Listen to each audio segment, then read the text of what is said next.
Noiraud qui est avec moi maintenant, qui est directeur général des fonderies de Souglang. Alors, Yves Noiraud, bonjour, bienvenue à l'usine extraordinaire. Comment ça vous semble? Comment vous sentez ici aujourd'hui? Écoutez, il y a un tel rassemblement de gamins que ça donne vraiment envie et ça permet aussi de se dire, en fait, l'industrie, ça va faire briller les yeux dans les années à venir. Oui, on voit qu'il y a des jeunes, comme j'ai pu recevoir maintenant, qui changent d'avis, d'autres qui ne sont pas encore convaincus. Mais vous, qui avez une usine, qui a une entreprise qui a 475 ans, je lis sur ma fiche, comment est-ce qu'on fait au fil des années pour assurer une pérennité, j'ai envie de dire, ancestrale?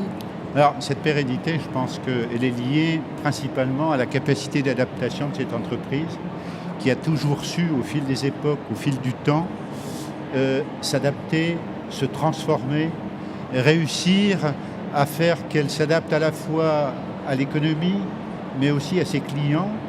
Et le service client a été de tout temps un point particulier, mais aussi d'innovation.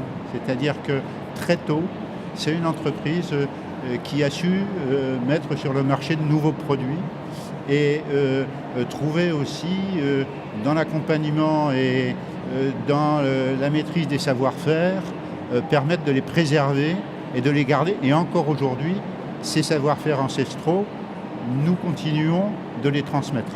Tout en vous adaptant à la conjoncture, en fait. Exactement. Alors, parlez-nous du projet qui s'appelle CAP 2018. Alors, il a été lancé en 2015, mais il s'appelle CAP 2018, et c'est pour attirer ces jeunes, les jeunes qu'on voit notamment autour de nous, c'est ça? Exactement.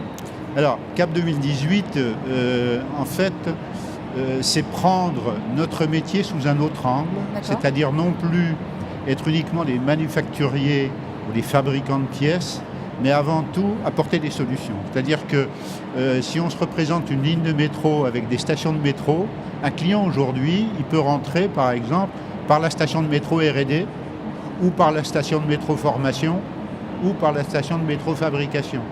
Et donc, il y a tout un process que peut suivre notre client, mais s'il souhaite uniquement nous confier une recherche autour des problématiques de corrosion, de poids de pièces, de résistance aux très hautes températures, eh bien, nous allons étudier pour lui et nous allons travailler en co-conception avec lui pour qu'il ait la meilleure pièce, voire même, dans un cercle vertueux, qu'il soit meilleur que ses concurrents.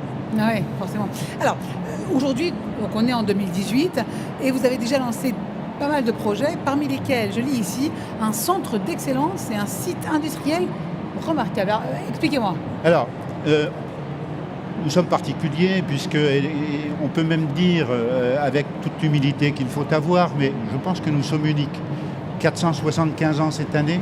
Oui. Nous sommes aussi entreprise du patrimoine vivant, mais aussi nous faisons partie des 50 vitrines industrie du futur, c'est-à-dire qu'on est à côté d'Airbus, à côté de Safran. Donc cette doyenne sait faire le grand écart et dans cet esprit, l'idée a été dans les années qui viennent, nous allons mettre en place un site industriel remarquable.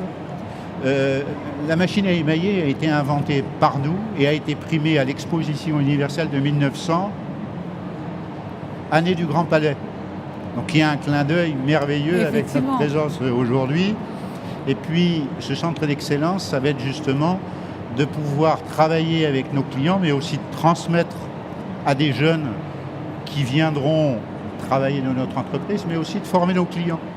On veut pouvoir aider nos clients et accompagner nos clients tout au long du processus, à la fois d'études et de fabrication des pièces. Donc ce qu'on peut vous souhaiter, c'est vos prochaines 475 années? Exactement. Et on est fortement engagé, vous le voyez là, dans la French Fab. C'est-à-dire qu'on croit vraiment à la fabrication française qui, à notre sens, dans le même esprit, a énormément d'avenir. Alors, vous me parlez de la French Fab, au moment où on entend justement des jeunes gens, des lycéens qui sont ici aujourd'hui, qui justement découvrent l'usine. La French Fab, c'est important? Alors, la French Fab, c'est important tout en étant ouvert, et d'ailleurs, une partie de notre activité est à l'international, mais je pense qu'il y a des bases, et en particulier des bases dans l'industrie en France, qui sont extraordinaires, pas uniquement en termes de matières grises, mais aussi en termes de savoir-faire. Et ce savoir-faire, il faut vraiment qu'on en soit fier et qu'on continue de le transmettre à nos jeunes.